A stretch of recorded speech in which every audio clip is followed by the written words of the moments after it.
ನೋಡಿದ್ರೇನೋ ಬಡ ಬಿಕಾರಿಯನ್ನ, ನಮ್ಮ ಯಜಮಾನರ ಮಗಳನ್ನ ಹೇಗೆ ಪಳಗಿಸಿದ್ದಾನೆ ಅಂತ.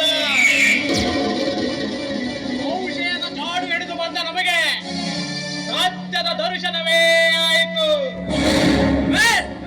ಮುಗೀತಲು, ಹೆಣ್ಣ ಕತೆ ಮುಗೀತು.